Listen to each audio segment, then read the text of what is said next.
icebreaker. Stone Driver is a critically acclaimed rock band based in Washington, D.C. We got Chad, Tim, John, and Dan. And together they pull from a wide diversity of musical influences to create meaningful, relevant, and real music. Stone Driver's been featured on both national and international media outlets and has generated a diverse fan base of modern rock, blues, grunge, and classic rock aficionados. I first came across these guys when I was checking out the scene, and since I'm in a rock band, I totally love the rock, and I heard these guys and I was just hooked. And ever since then, we've kept in touch, and so it's with great pleasure that I get to formally introduce Stone Driver. Thanks for being here, guys. Thanks for having us. God, this is amazing. Now, right off the bat, I want you to tell us about, so the name Stone Driver, where did that come from? Oh boy, that's a good story, right? it involved, I think, a dictionary. It involved a little bit of bourbon. Involved a little bit of pointing at different names. And we kind of liked it. I mean, the silly stuff aside, we think about a lot of the modern rock bands and classic rock bands. We like Stone Temple Pilots, Rolling Stones, etc. So kind of that Stone theme in rock music. And the driving music, the driving beat, kind of goes along with it too. Yeah. Wasn't taken. Yeah, that too. After a Google search, right? Multiple Google searches worldwide, we found one band name that was still available. So we embraced it. You found it. You found the one, and I love it. Now, and tell me the story about how you guys came together. How did Stone Driver come to be? So it in this form, it was a mix of all of us kind of reaching out, being independent musicians, and using some of the different tools that are out there to find other players. Everybody who's been in a band has been down the deep, scary pit that is Craigslist. You can get some unique matches there that some are appropriate for radio and some are not. And there's other websites like Bandmix where you can find profiles of individuals that kind of list what they're looking for, music influences, etc. So we were really kind of lucky to form all together using those tools and just gelling. Yeah, I mean, when I hooked up, Chad and I were, I guess we've been in the band the longest at this point. But when I joined up, I heard these guys what they were doing, and I thought it was just a great sound, and I wanted to be a part of that. I thought it was had a lot of potential, so that's what attracted me to it. Yeah. While I have you here, I realize that they're listening to you and they don't know your voices. So introduce yourselves real quick. I'm Tim. I'm Chad. I'm Dan. And I'm John. And tell them the instruments too. What do you play? I play bass. I play guitar, which has also been called the bass piccolo by other people. Dan, I'm the drummer. And I sing. Got it. And together, that's the crew. Cool. All right. So now, talk about where music came from for each of you. How did you end up playing music? How did that start? I think we've all been in bands for a long time. I mean, unlike some of the guys that we see around DC, we're a little bit older. Not much, but a little bit older. But I was playing music in Boston at Boston College and was part of that scene in the 90s. And everybody to my left's got more impressive stories than that. So I'm a recent transplant to DC area, about 3 years. I'm originally from the Pacific Northwest, so I kind of grew up in that 90s grunge movement that started happening there. So played a lot of bands around the West Coast and over here. Well, he's to hook up with these guys. He's doing the aw shucks thing. This guy has shared the stage with the biggest grunge names of that era, Nirvana and Soundgarden, and he was in a band called the Whirlies that was setting the stage for what happened in the 90s. So Dan, as usual, is being more humble than is necessary. Oh shucks. Humble drummers. Thank you for pointing that out, and I want to know those details. So please call the other guys out too if they do that as well. We want to know these details. Share it with us. This is Chad, and any interesting details I have are completely fabricated. I grew up in a household that was a really big fan of classic rock and blues. At the same time I was growing up, similar story, grunge was coming out and getting really into, Nirvana and Soundgarden and some of the other heavier acts like Tool. So those two kind of influences really weighed heavy on me, but definitely a strong blues rock base and, kind of the some of the classic influences there. Again, he's playing it down. So this guy's got connections to rock royalty. The Lesh name, I think most people know out there. And I think there's an Iron Butterfly connection that he might want to talk about. I am declining any 13-minute drum solos, although I'm sure with the two drummers we have in the studio, they could do it.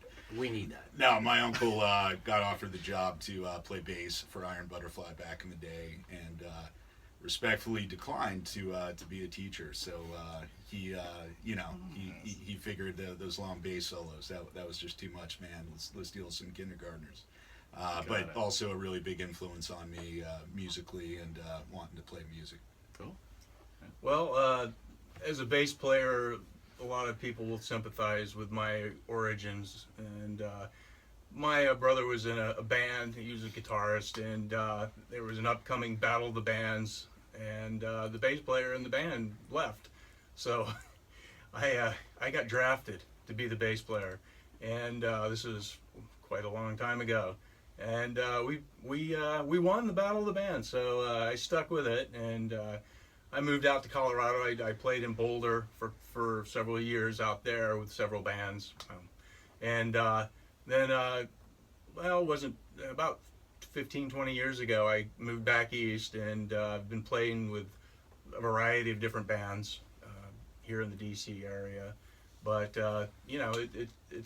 it's been my dream just to play out, to get a really tight band and play good original music, and I think found it with these guys. These just a great connection between all of us musically. Oh, that's amazing. Now, what's one of my favorite questions to ask, and I'd love to ask you guys, I want to hear from each of you actually, is if you could offer one piece of advice, what would it be? Jeez. Just keep at it. I think that's what I'd throw out there. We were talking a little bit before the show, and we were talking about how it can be hard to be a local band. Although the internet is exploding, sometimes it seems it's that much harder to pull in a draw or let people know it's local. So I would encourage people, and this isn't a shameless plug, but to go to websites like DC Music Rocks and get invested in the community. It's out there, and the more that you network with other groups and other people who appreciate the local music, the sooner you do that, the sooner you're going to get some more opportunities. But other than that, just you got to keep plugging, and keep trying to be original with how you can get it out there. I think some of it too is, at least for me, you have to have fun doing it. I mean, there's times where we get done practicing or playing, and we kind of look at each other and like, that was fun. I think that's a big part of it too. Is you have to enjoy it. You got to get used to playing for the bartender. I mean, you're gonna have some of those shows. I mean, it's we have outnumbered the people that we're looking at early on, and you got to do it. And I think Dan's absolutely right. You got to love it. You got to have fun. You got to be able to play that show as hard as you would play the Black Cat. And we have had those shows, and we have fun. I mean, we've had some tough nights where it's us up there, but we're doing it because we love doing it and we have fun, and we've had some great shows. Yeah. I would just wish somebody was around to hear it. I'd say my advice would be, as a musician, is just to keep an open mind and listen to all kinds of different music, because you never know, what sort of influence you might get from it. And it's always been my goal to try and draw from all kinds of different music. So that would be my musical advice. And that is a perfect segue into my next question, which is, now, what do you guys have in your music collection that might surprise us? You're this hard-driving rock band, but what do you have in there that might surprise us? I have the greatest Menudo hits in my car right now, and it's great. It spans the entire 17 to 18 year collection. With a full cast of rotating members. I probably should try and recover from that one. Miles Davis, been really into that as of late, so been trying to get a lot smarter on the jazz front and try to expand a bit musically, so trying to push myself there. More in a special shirt. I was I could never play it. I started out on the bass. Never got as good as Tim, anywhere near Tim. But I started on the bass, and I was hooked on the ska scene in Boston. Bim Scala Bim was breaking out back then, and I aspired to that, and I still listen to that stuff, Chucklehead and Bim, every day. I've got a pretty surprising one, probably. I have the soundtrack to the Phantom of the Opera. Really? It's good. He wears What the can I say? mask a lot of times at shows, and it's kind of creepy. You know, don't I like it, mean- yeah. I get asked to wear the mask a lot, but Yeah. it's for other reasons. What kind of drum kit did they use on that? Very special drum kit. Mine is no surprise with being a bass player. Old school funk, anything with a hard driving funk beat, I'm into that. That's awesome. Yep. And there's something, man, that hard driving funk beat is a key to a lot of people's hearts too. So that makes a lot of sense. Now, just to wrap here, make sure if those who are listening want to find out more about you guys, where do they go to find out? So Facebook is usually the most up to date. We're at Stone Driver Band on Facebook, so you can find us pretty easily there. We've also recently taken to Instagram, which is Stone_Driver on Instagram. And finally, after some years of counseling, the band has convinced me to delete our MySpace page. So any aficionados out there, I apologize. It's no longer MySpace. an option. Excellent. And StoneDriver.com.